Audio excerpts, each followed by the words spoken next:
13 years ago, Michael tossed a copy of the divorce papers at me, saying, "I've sold the house because I'm moving in with my girlfriend."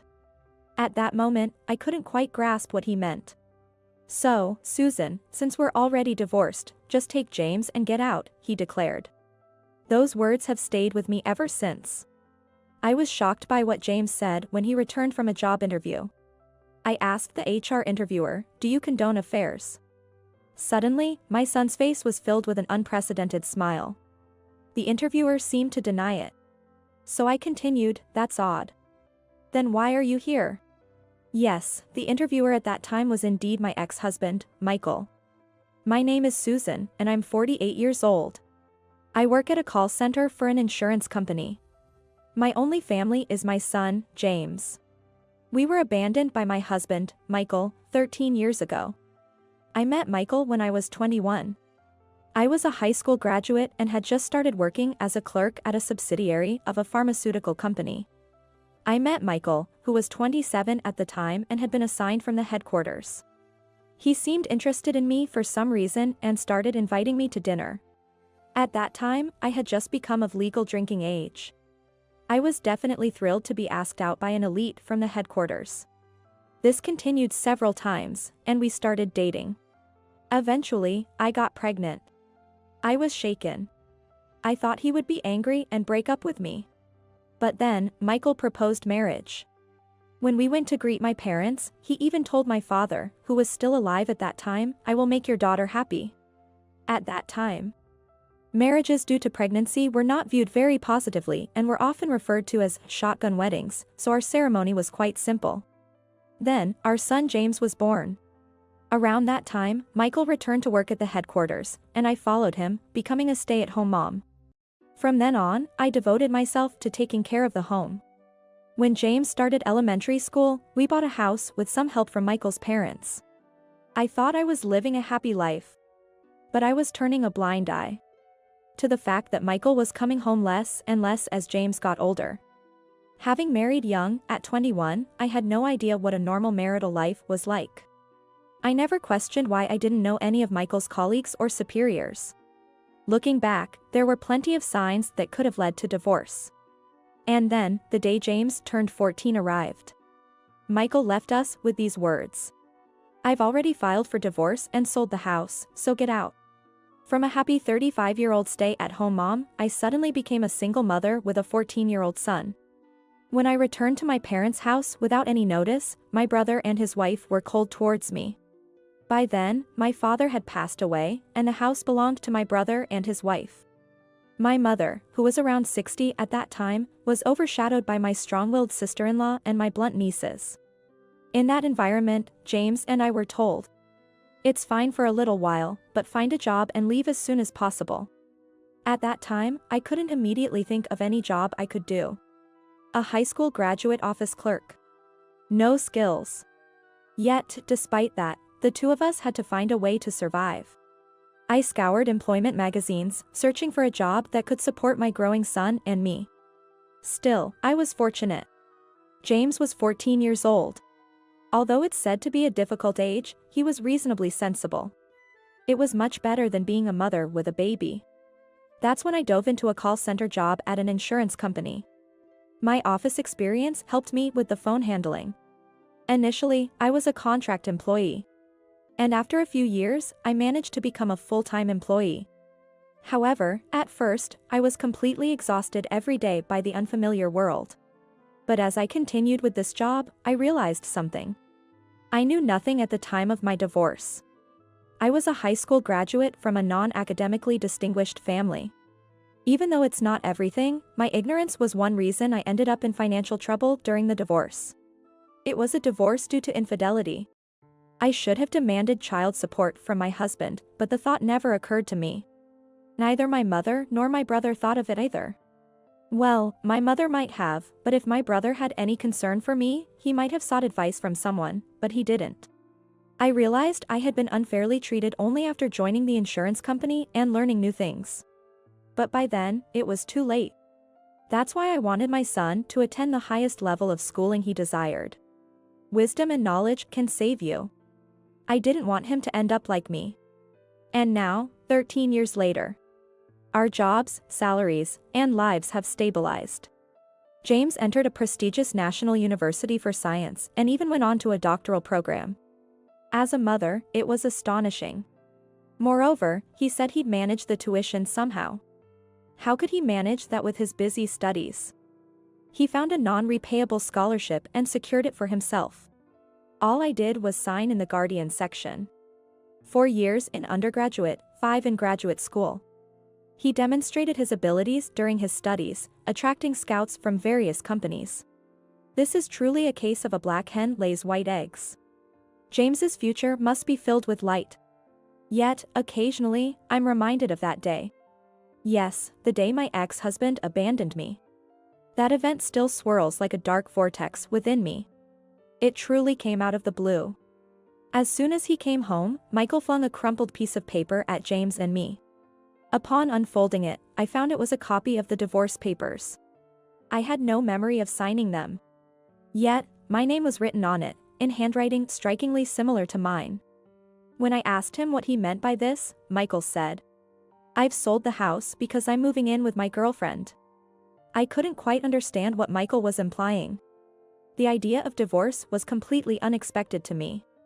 "So, Susan, since the divorce is already finalized, just take James and leave," he insisted. He mentioned something about not sparing us if we didn't leave within 3 days. I was 35 at the time.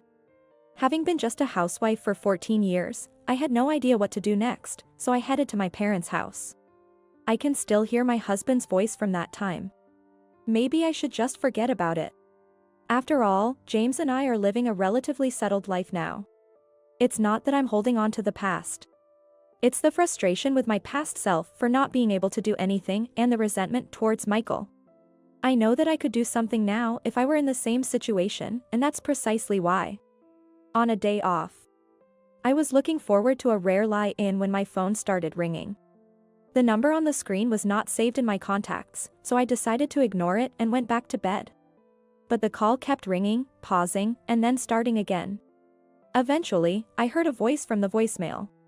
It was my former mother-in-law. She kept repeating, "Please let me speak to your son." I wondered what she meant, but I decided not to answer the call directly. By evening, James came home in a suit, which was unusual. When I told him about the call, he burst out laughing in a way I had never seen before, saying, "I knew they would come." He was shaking with laughter, banging the table, and even shedding tears. "James, what did you do?"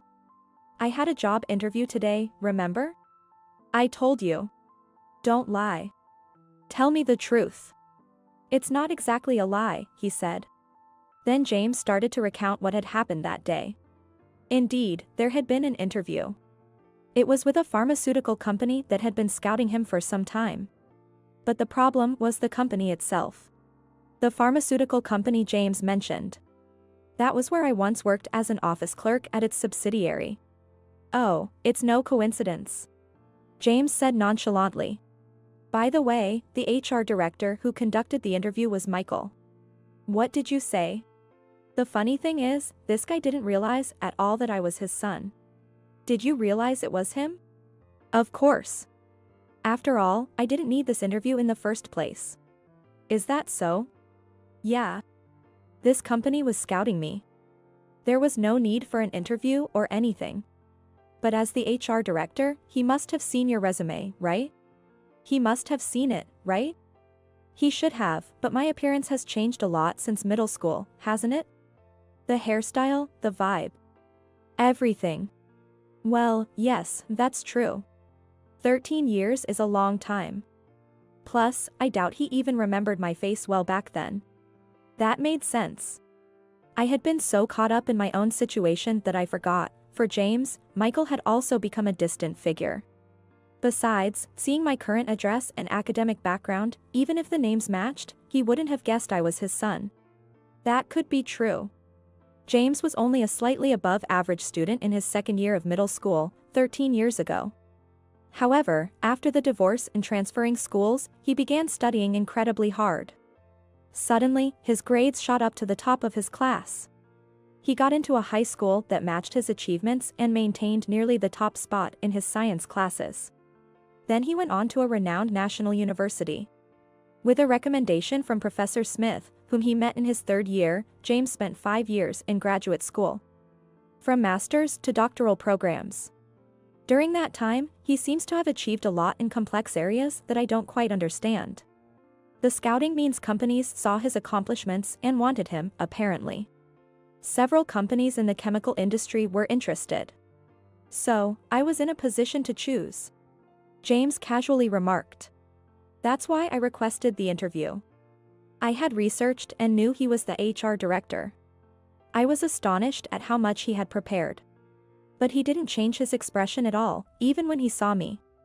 The interview was pretty standard. The difference, however, was that James had the opportunity to ask more questions. That's why I asked the HR interviewer, "Does your company condone affairs?" At that moment, James's face was filled with an unprecedented grin. And what did he answer? "Michael, I mean. Of course, that would not be ethically acceptable, can you believe that?" So I continued, "That's strange. Then why are you here?" And just like that, Michael's face froze. James couldn't stop chuckling. Then, thankfully, the managing director, Derek, sitting next to him asked what I meant by that. That's when I pulled this out. What he had was a crumpled piece of paper. Yes, the copy of the divorce papers Michael had thrown at me that day. This is a copy of the document my mother was deceived into submitting by this man years ago. What do you think about this? I asked. You've kept that copy all this time. I thought I had thrown it away. No, I had definitely thrown it in the trash. I didn't want to see it. I thought I had to throw everything away and leave. Yeah, I picked it up after you threw it away. That's why it's all wrinkled. I kept it in a clear file like this, thinking it should never be lost.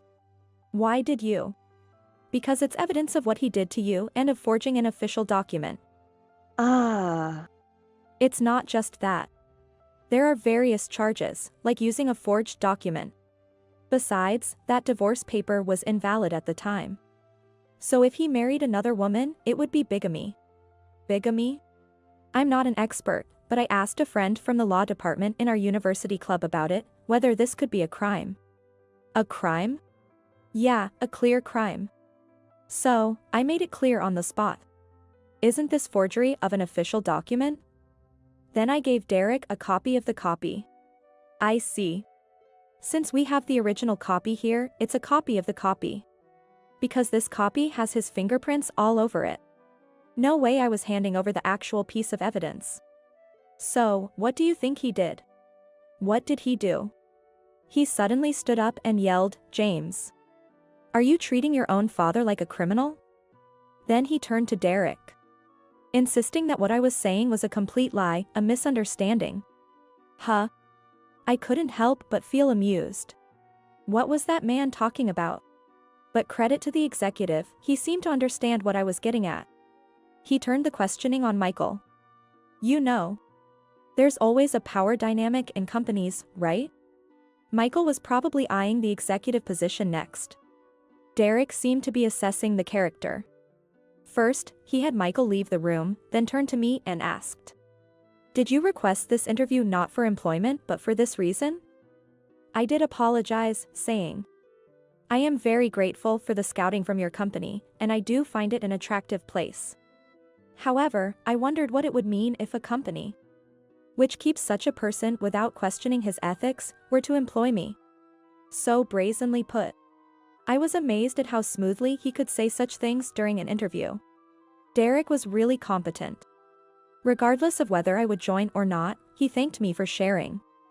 He mentioned remembering when Michael divorced and then remarried a much younger woman shortly after. Wondering why he would choose someone like that again. And he remembered you. Really? Yeah. You said our wedding was small, right? Derek was one of the few guests, as his boss at the time. I had no idea. But Michael had been telling people around him that he was the one cheated and just divorced. But Derek had wondered why he didn't take me with him. He even suspected from my photo and name that I might be the one. What? Taking advantage of the lack of knowledge you had back then, we were abandoned. I'm so sorry. I would definitely fight back with a lawyer now, but back then, It's okay. I know you were a full-time housewife all this time. Suddenly thrown out, having to work, and raising me to this point was hard enough. Hey, Mom, I barely remember him. He was always busy with work, or at least, that's what he claimed. Yes, Michael was hardly ever at home back then. Perhaps marrying me was a mistake for him in the first place. He rarely took me to his family's home. It was only during summer and Christmas, and even then, I was just stuck helping in the kitchen. And we always missed each other due to his work. He said we were buying a house, but he made all the decisions, and suddenly we were living there. I realized early in elementary school that our family was different from others. That's why I started to act out a bit in elementary school. What? You did? Yeah, had a bit of an early rebellious phase. So right after starting middle school, I started sensing another woman around him. You did. I didn't want to make you sad, so I didn't say anything. But I regretted not speaking up when he threw the divorce papers at you and told us to leave. His voice was strained. I had never heard James speak like that before. Mom, I decided then that I would acquire a weapon that no one could take away from me. A weapon? Something that made it so only I could do it. With that as my weapon, I thought I could someday confront him about what he did. Then James said, I feel bad for saying this, but I used your situation as a counterexample. A counterexample? Yes, maybe you're right. He easily discarded you, Mom, and no one could argue because you and your family lacked the knowledge to fight back. Honestly. I'm also angry at my uncle. You're not going to confront him, are you? No, that'd be too much trouble. But even if I do well and rise in a good company, I'll never associate with them again. Oh, except for Grandma. Is that so? I felt a bit relieved. Yeah. Because Grandma told me all she could remember about what happened back then and kept apologizing and crying. When did she tell you this? After I started university. My cousins from my uncle's side were flirting because I was a university student, which was creepy. I couldn't believe my nieces had acted like that. Hey, Mom, maybe we should take Grandma in, don't you think? What? She's always been sorry towards you. And it's painful to see her holding back because of my aunt and them. Thank you. After we finished talking, I mentioned something that had been bothering me. By the way, I've been getting a lot of calls from unknown numbers recently. Just show me, he took my phone. Ah, this. It's his family's number. Derek told me about it. James spat out disdainfully. Then he pressed the call button, switching to speaker mode. Hello? Hello, is that you, James? The voice from the other side was my former mother-in-law's. Calling me by my name as if she has the right, James muttered under his breath. Ah, I've heard from your father. You've gone all the way to a doctoral program at that university and are even being scouted by companies? Haven't you? To think a fine young man like you came from that mother. It must be thanks to our blood. What is she even saying? James muttered again. Hey, how about becoming our adopted son officially? You're going to be busy and need money, right? It would be better than staying with that poor woman. Besides, you're old enough for a good marriage proposal, aren't you? We can arrange plenty of those for you. How about it? Sounds good, doesn't it? Are you listening, James? I'm sorry for being such a woman. I coldly retorted into the phone. By any chance, were you informed that I was the one who had an affair? That's... Ah, I see, it's not the case. Since James said he won't let it go, I'll let you speak to him. Hello? I was surprised to hear from the company's executive, Derek, that you made it seem like my mother was the one who had an affair. So, you were in on it too? No, that's not true. We were deceived by Michael. Calling my mother that woman while you're at it, are you aware you were complicit in a crime? What? Unfortunately, it's past the statute of limitations, but your son is a bigamist who forged a divorce document to marry another woman. I'm ashamed to share his blood. Naturally, I want nothing to do with his parents. But... You'll be hearing from the lawyer my mother and I are hiring soon. What about the inheritance?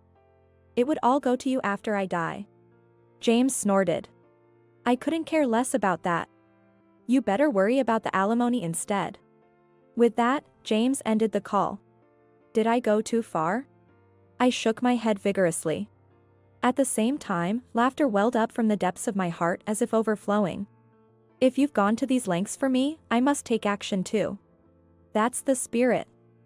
James slapped my back in encouragement. Afterward, through James's friend, I was referred to a law firm and decided to claim compensation. Additionally, I demanded 4 years' worth of child support from Michael personally for James. Since then, my phone has been ringing off the hook. Me, a bigamist? What have you been telling her? You've ruined me. Do you want to destroy my wife and kids too? Come on, I provided you a good life for 14 years. Don't think this will end here, and so on. So, I sent back just one reply. Then why don't you just sell the current house? And so, I changed my phone number.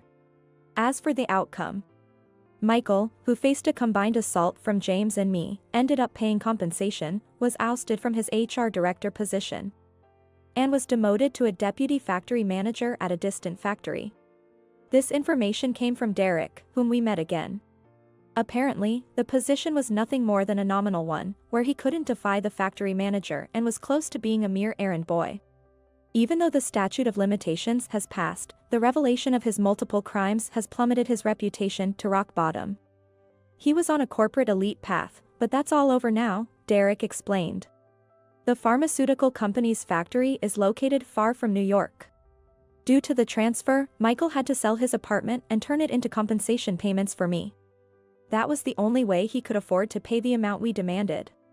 Moreover, his wife and children had to move with him. It seems his wife had nowhere else to turn. She, like me, married at 21 and had since been a full-time housewife to a husband of high status. That turned out to be her undoing. She wanted to stay in New York with the children, but that was impossible. Her parental home was as rural as the place Michael was transferred to.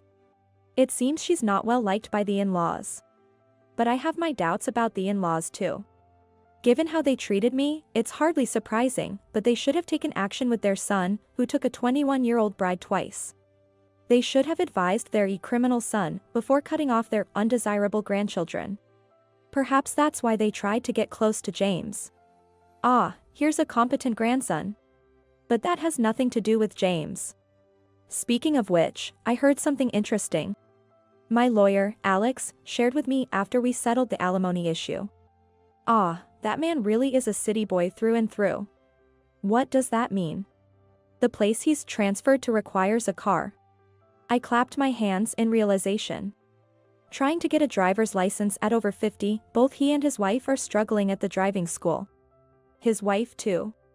Well, without a car, you can't really live there. For taking the kids to and from school, shopping, and even part-time jobs in such rural areas won't hire you without transportation. I laughed at the thought. By the way, I have a driver's license. My mother insisted I get it, even going so far as to lend me the money for it. It was the right decision. Just hearing about their plight is amusing. Prideful former elite, over 50. May you learn the fear of obtaining a license while being scolded by driving instructors, all the while being bogged down by menial tasks every day. And the following year, James joined a research institute at another company, immersing himself in his own research and seeming genuinely happy every day. Our revenge was over. Now it's time to enjoy myself, my real youth starts now, he said. Well, that leaves the question of when he'll find someone special and settle down. Well, marrying early isn't always the best thing, right? My mother, who had moved in with us, mused thoughtfully. Exactly. I hope James takes his time to find the right partner, someone who truly suits him. With James's new job, we rented a slightly larger apartment somewhere in the middle of our workplaces and moved in. For a while, we three want to spend these newly peaceful days in calm contentment.